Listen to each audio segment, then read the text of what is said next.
नमस्कार. मानदेश भूषण मध्ये सर्वप्रथम सर्वांचे स्वागत.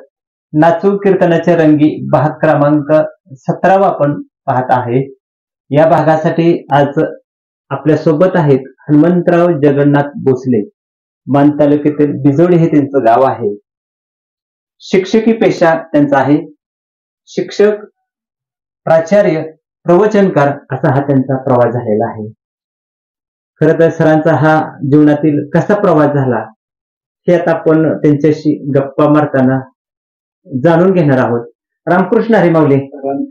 खर तर माऊली आणि सर असा दुहेरी तुम्ही संगम साधलेला आहे.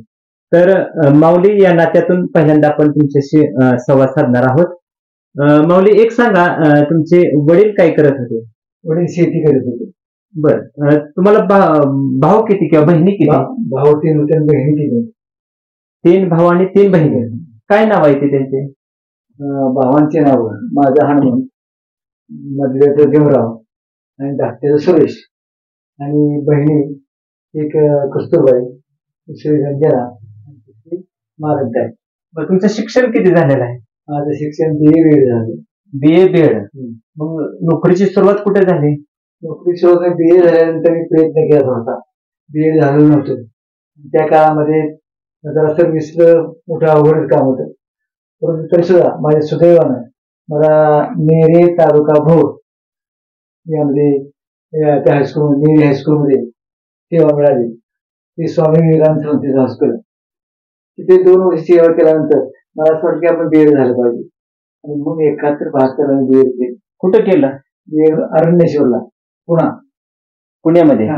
अरण्येश्वर कॉलेज BEdचं कॉलेज. बर. BEd केल्यानंतर पुढे काय केलं? BEd केल्यानंतर BEd ला असतानाच माझ्या ओळखीचे एक प्राचार्य, सरदार वल्लभभाई हायस्कूल साखरवाडी, देव बोंद्रे यांची माझी ओळख होती. त्यांना सहज म्हटलं मी बाबा BEd ला आलो आहे आणि BEd झाल्याचं सर्व्हिस पाहण्याचा आहे किंवा सर्व्हिस करण्याचा विचार आहे. तर त्यांनी सांगितले कुठेही तुम्ही जाऊ नका, तुम्ही माझे संपर्क साधा, मी तुम्हाला घेतो. आणि त्यामुळे माझी सर्व्हिस म्हणजे सेवेला सुरुवात झाली 1972 साली. 72 साली दुष्काळाच्या भागात. दुष्काळच होता त्यावेळेला. दुष्काळ होता. पहिल्यांदा सुरुवात कुठे झाली मग तिथं? साखरवाडीला, सरदार वल्लभभाई हायस्कूल साखरवाडी. साखरवाडी म्हणजे ज्या व्यक्तीनं तुम्हाला शब्द दिला होता की तुम्ही कुठेही जाऊ नका, त्याच व्यक्तीनं तिथं शुभारंभ तुमच्या नोकरीचा केला. त्यानंतर कुठं कुठं नोकरी झाली? 72 ते 86 मी साखरवाडीच होतो. दुर्दैवानं माझी पहिली पत्नी आजारी होती, मधुमेहानं, आणि त्यामुळे ट्रीटमेंटसाठी मला फलटणला जाणं गरजेचं होतं. त्यावेळेला भगतसाहेब त्या ठिकाणी चेअरमन होते, शिवाजीराजे इकडे अध्यक्ष होते. आणि मग त्यांच्या संपर्क असल्यामुळं मला ताबडतोब त्यांनी बदली फलटणला दिली. शेती शाळेला मी 2 वर्ष सेवा केली. 1986 ते 88 त्या 2 वर्षात शेती शाळेत सेवा केली. आणि त्याच काळामध्ये माझी पत्नी वारली. आणि मग मुलं लहान होती. जो माझा मुलगा आहे हा लहान होता. त्यानंतर राणी नावाची मुलगी, तेही लहान होती.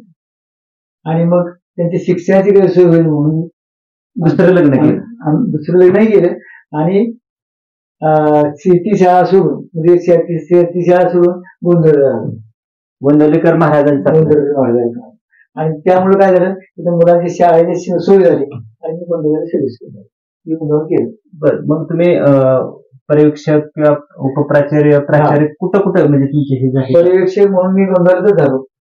तिथेच माझी बदली केली. आणि त्यानंतर मग मसवडला 1-2 वर्ष काढली. त्या ठिकाणी उपप्राचार्य म्हणून काम केलं. आणि शेवटी किरकसाल या ठिकाणी मुख्याध्यापक म्हणून रिटायर झालो. तो रिटायर काळावेळी माझा 2004 चा आहे. 2004 ला तुम्ही शिक्षकी पेशातून सेवानिवृत्त झाला. एक सांगा, तुमच्या गळ्यात आता माळ आहे, ती माळ तुमच्या गळ्यात माळ घालण्याचा प्रसंग कसा आला? माझे दोन्ही आई वडील म्हणजे आई आणि वडील दोघेही माळकरी होते. आणि आईंची फार इच्छा होती की मी माळ घालावी. आणि त्या काळात थोडस ढकलत गेले तुम्ही. मला त्यावेळेला माळ घालता आले आहे. परंतु आई वडील दोघेही 4 दिवस अंतराने 2002 साली गेले. 2000 साली. आणि मग त्यावेळेला एक वर्षभर काय वाटलं नाही, पण एक वर्ष गेल्यानंतर मला थोडं उदास वाटलं.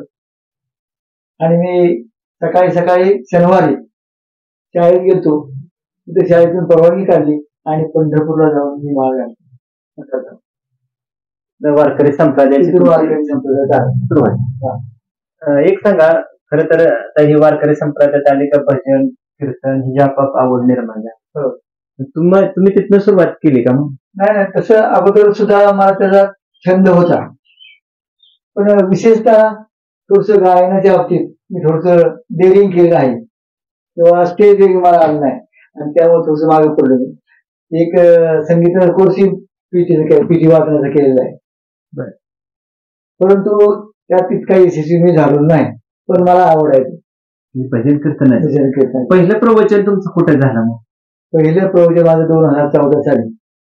म्हणजे मला बऱ्याच वेळा वाटत असला, पण त्याच्या अगोदर मी रिटायर झाल्यानंतर 5, 6 आणि 7 या साली पंढरपुरात चाली गेलो. फलटणवरून पंढरपूर वारे केलेले. अरे वा.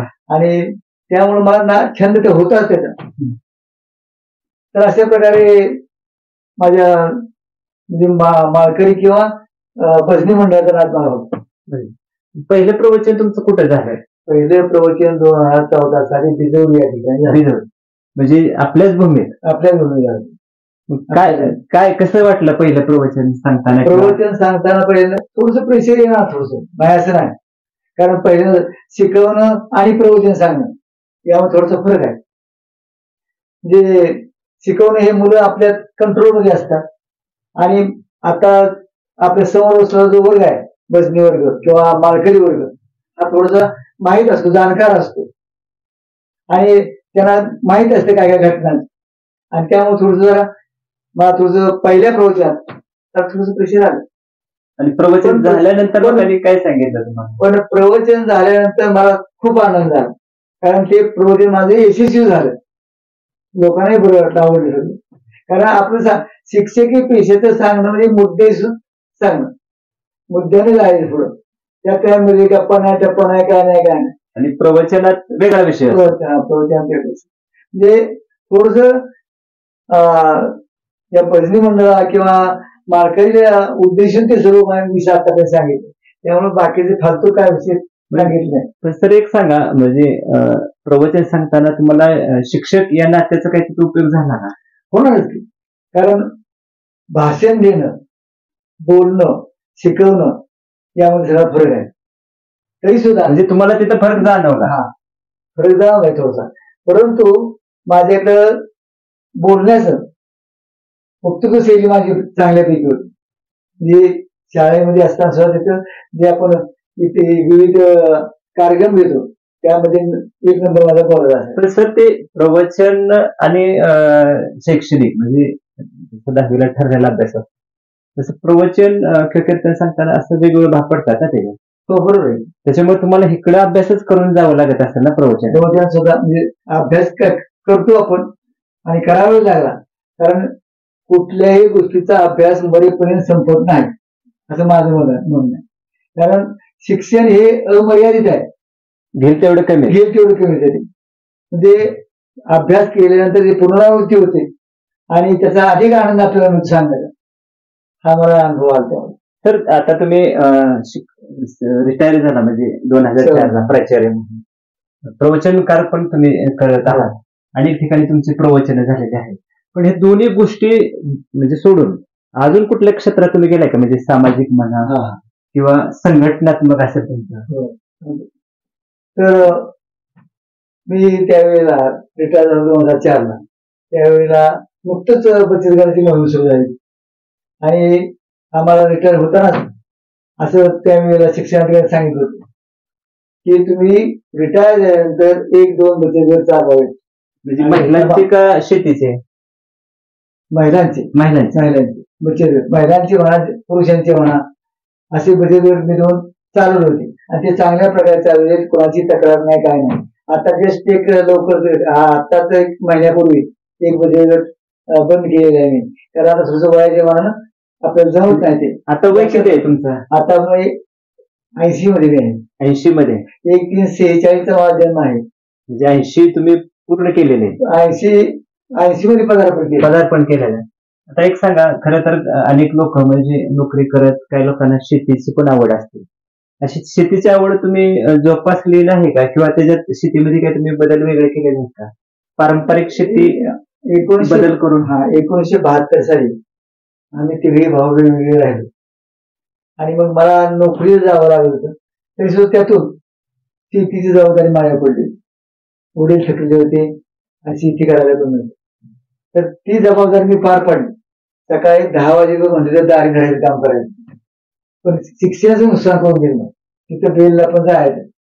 म्हणजे जुने काळी होते, म्हणजे शाळेच्या टायमिंग पर्यंत आपलं काम शेतातलं करायचं, नंतर पुढे शैक्षणिक. त्यानंतर पुढे मग मी एक डाळिंब बाग लावली. भगवा लावला होता. तो जवळजवळ आता 15-16 पर्यंत होता. अजून काय काय आहे शेतीमध्ये? डाळिंब व्यतिरिक्त आता सध्या आमच्या शेतीमध्ये 300 सीताफळ झाले. त्यानंतर नारळ आहेत, पेरू थोड्या प्रमाणात आहेत, लिंबाचे 2-4 झाड आहेत. म्हणजे असं थोडं आहे. आणि तो पहिल्यापासून छंद असल्यामुळं ते आतापर्यंत टिकवलं आहे. बरं, तुम्ही अजून शैक्षणिक क्षेत्रातही काम करत आहात कर्मवीर अण्णांच्या संस्थेमध्ये, तर ते कुठलं पद तुमच्याकडे आहे आता? आमच्यामध्ये इथं बिजवडीमध्ये नारायण माने म्हणून जनरल बॉडी सदस्य, ते दिवंगत झाल्यानंतर त्यानंतर त्यांच्या मृत्यूनंतर 1 वर्षाने मी सहज आपला अर्ज टाकून दिला.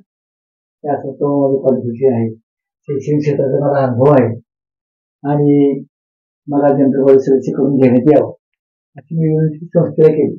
आणि त्यात हाही उल्लेख केला की ज्या वेळेला बिजवडीमध्ये हायस्कूल सुरू झाली 1965 साली, त्यावेळेला बिजवडीमध्ये 4थी पर्यंत शाळा होती. त्यामुळे बाहेरगावी गेल्यावर मला आपल्या संस्थेमध्ये शिकता आलं नाही. तरी सुद्धा माझी आपल्या संस्थेवर विश्वास आहे, श्रद्धा आहे आणि त्यामुळे मला जनरल बॉडी सदस्य मिळावं अशी मी विनंती केली. त्या विनंतीला शरद पवार साहेबांनी मान दिला आणि माझी निवड झाली. देशमुख साहेबांचे त्यात हात म्हणजे सहाय्य फार मोठं आहे, योगदान आहे. देशमुख साहेबांचं योगदान आहे आणि त्यांच्या सल्ल्यानं ते केलं आणि त्यांचाही प्रयत्न महत्वाचा आहे. त्यांच्या प्रयत्नामुळे आहे प्रभाकर देशमुख साहेब. प्रभाकर देशमुख. खर तर सरांनी वेगवेगळ्या भूमिका पार पाडलेल्या आहेत. शिक्षक, प्राचार्य, प्रवचनकार म्हणून सरांचा प्रवास आपण त्यांच्याकडून ऐकून घेतलेला आहे. शेतीमध्ये वेगवेगळे बदल केलेले आहेत आणि आज खरं तर सर 80 वर्ष पदार्पण केलेलं आहे सरांनी. वेगवेगळ्या प्रश्नांची उत्तरं आणि जीवनाचा प्रवास मानदेश भूषणच्या ऋषिकापुढे मांडलेला आहे नाचू कीर्तनाच्या या रंगीमध्ये. तर मानदेश भूषणला तुम्ही मुलाखत दिल्याबद्दल तुम्हाला धन्यवाद आणि तुम्हाला भावी राजकीय वाटचालीस वारकरी संप्रदायाचे असेल त्या वाटचालीस मानदेश भूषण परिवारातर्फे मनपूर्वक शुभेच्छा. धन्यवाद.